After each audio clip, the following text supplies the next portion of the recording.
Hey everyone, Mr. Sujano here, your source for gaming, tech, emulation, and open source news. Let's get started.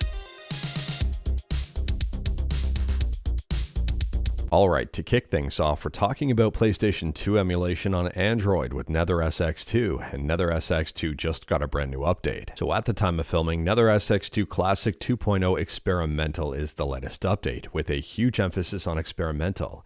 It may not run as intended. They say here this is a build designed to test how accurate the GameDB conversion script is, and this will break several games, but may also provide fixes and better performance for others, hence experimental.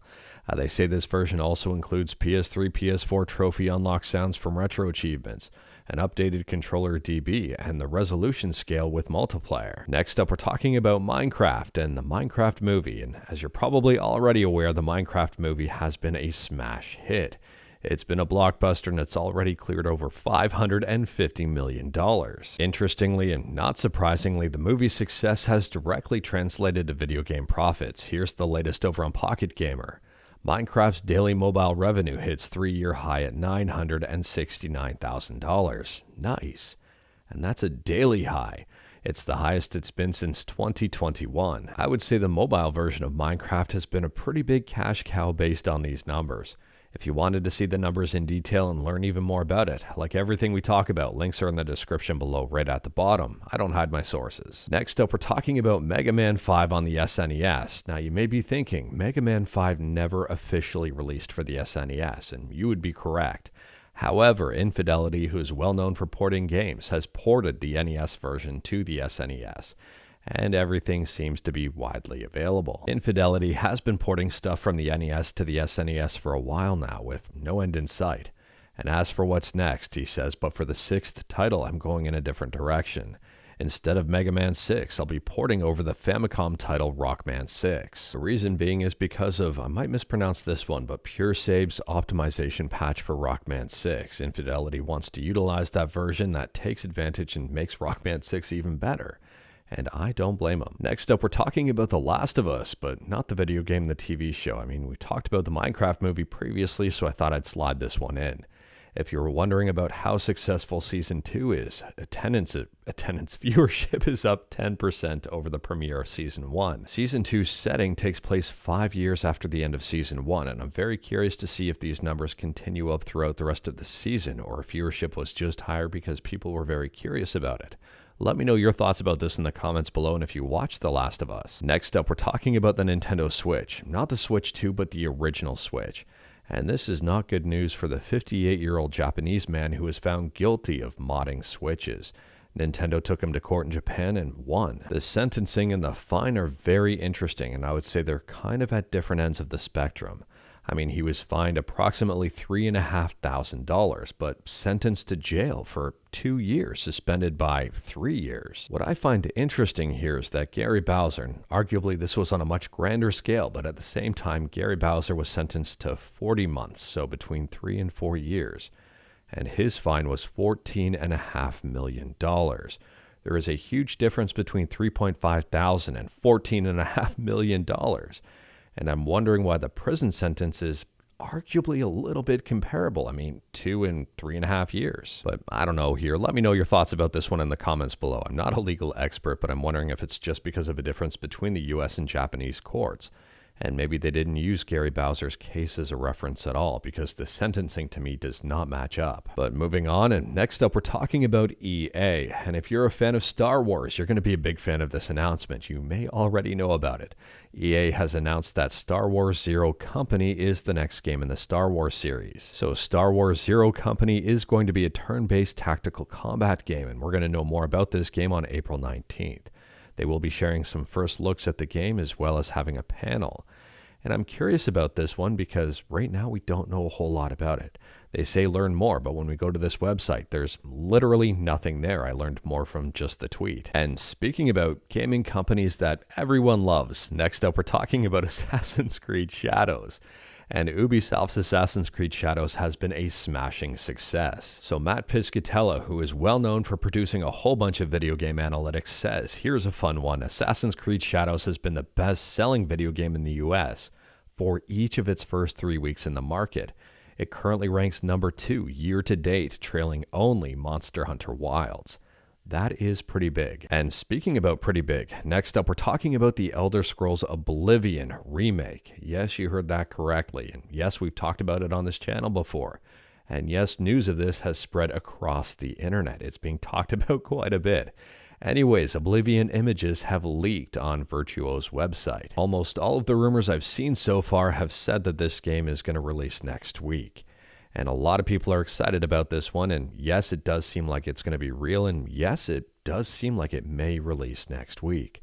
We'll have to wait and see. We don't have to wait very long, but at the same time here, these images are very confidence-inspiring in terms of the overall quality of the game. But let me know your thoughts about this one in the comments below. Are you excited about the Elder Scrolls Oblivion Remastered? Do you think it's going to release next week? And are you ready to take on the new challenge, or the old challenge, or the familiar challenge? You probably have forgotten a whole lot about it because it came out a long time ago. Either way here, I am pumped for this one if it's actually real, and all signs point to the fact that it is real. And speaking about real, next up we're talking about NHL 07 on the PSP. And if you're a fan of hockey games, if you're a fan of NHL 07, and if you're a fan of up-to-date rosters and teams, you may be a fan of this latest ROM hack. This is NHL 25 Playoff Edition, which is based on NHL 07 for the PSP. To me, it looks like a whole bunch of work and effort went into this, and I would say the results are pretty fantastic. It's one I may check out. I mean, even take a look, they've included Utah in here, and I am a big fan of up-to-date rosters on older games. I love those NHL 94 ROM hacks. Let me know your thoughts about this one in the comments below. And speaking about old stuff updated with new stuff, next up we're talking about Retrotink. If you're not familiar with the Retrotink, there's a whole bunch of different variants of it, but the basis behind it is it lets you play older consoles with newer TVs, sometimes with upscaling and a whole bunch of extra goodies. Anyways, here Mike Chi, who is behind Retrotink, says due to the lack of guidance on how tariffs will be collected starting May 2nd, we've made the difficult decision to temporarily suspend US shipments. So if you were planning to get a Retrotink in the near future without interruption, you may want to check out the dates here. April 23rd is the last day for non-expedited orders, and April 28th is the last day for expedited orders. Mike Chi says this is only for US-bound shipments, and as before, service to the rest of the world will continue without interruptions and policy-induced complications.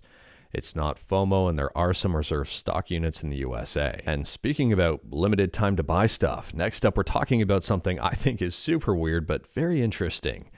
This is up over on Bethesda's website, and it's called the Elder Scrolls Online 10-Year Anniversary Server Keepsake for $110 US. So they say this is sourced from one of the game's original server blades, limited edition of only 2,000.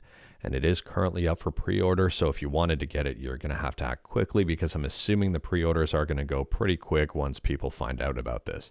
I could be wrong about that one, and I'm not trying to encourage FOMO or anything like that. It's just a very weird product. I guess if you're really into the Elder Scrolls, you may be into something like this. I honestly have no idea if this is going to increase in value over time, if this is truly a collector's item, in the sense of buying it to hold it to possibly sell it later on for some money. I would say this is probably more of a collector's item for the right buyer or the right fan of the game who just wants to display it in their house. I could be wrong about that, but I mean, it is just a stick of RAM from a 10-year-old server. Again, I could be wrong. Let me know your thoughts. Next up, we're talking about some Linux stuff, and Fedora 42 has released. I've been a fan of Fedora ever since I've kind of adopted Bazzite. I love Bazzite, and we're going to talk about that in just a second. Anyways, here, Fedora 42 has dropped. It features GNOME 48 or GNOME 48. Also, KDE on this one has been pushed to also be a flagship version alongside GNOME. Cosmic is going to be offered as a flavor as well, Cosmic being the experimental or early access desktop environment from System 76. And on top of that, with Fedora 42, there's a whole bunch of improvements here. Optimizations, bug fixes, brand new features, and even more. Fedora 42 features Linux kernel 6.14, and speaking about Fedora, next up we're talking about Bazzite, which is based on Fedora. And Bazzite 42 has just dropped. If you're into gaming, if you're into Linux, or just getting into Linux, I would highly recommend Bazzite. I would recommend Bazzite for beginners and experienced users alike, people who like things just to work. Anyways, here, Bazzite 42 brings about a whole bunch of great stuff, including beta support for the MSI Claw. Now you can use Bazzite on a desktop PC or you can use it on a handheld. Bazzite uses KDE as its desktop environment, and as such it gets better HDR support, improved HTPC support, and even more. Bazzite also gets all of the goodies of Fedora 42. It keeps getting better and better. It keeps growing in popularity, and I frickin' love Bazzite. If you like a little bit more customizability, you can always check out Nobara, which I would say is a sister operating system to Bazzite. It's also based on Fedora. On a side note here, if you're already using Bazzite, updating it is pretty simple and straightforward. You just click on System Update and there you go. And last up here, if you're not a fan of Fedora, but you like Linux and you'd rather use something like Arch or something Arch-based, well, first and foremost, you could just use Arch. Or you could use something like EndeavourOS, which I highly recommend. Or you can use something like Manjaro, and Manjaro 25.0 Zetar has just released. The latest version of Manjaro brings about a bunch of different updates. For the desktop environments, they've got GNOME 48, XFCE here version 4.18. I read somewhere that it was 4.2, but it says right here on their website 4.18. And KDE Plasma version 6.3. For the kernel on this one, it uses Linux kernel 6.13 LTS for that long-term support. But anyways, that is all I've got for you in this one. Straight to the point, all stuff and no fluff. If you're wondering where the legendary One Fluff is, well, I put her in the intro of the video, the thumbnail, and in the outro just to make everybody happier. As many people as possible is happy. She makes it into the video when she's around me when I'm filming and she wants some attention. Lately, she's been really looking out the windows watching the birds build their nests, and she's been very excited about that at this time of day. Anyways, we talked about a bunch. Feel free to discuss anything we talked about in the comments below. If you like this video, leave a like. If you didn't like this video, leave a like. Hit that subscribe button. Check out my other videos. Don't tempt fate. Save your state.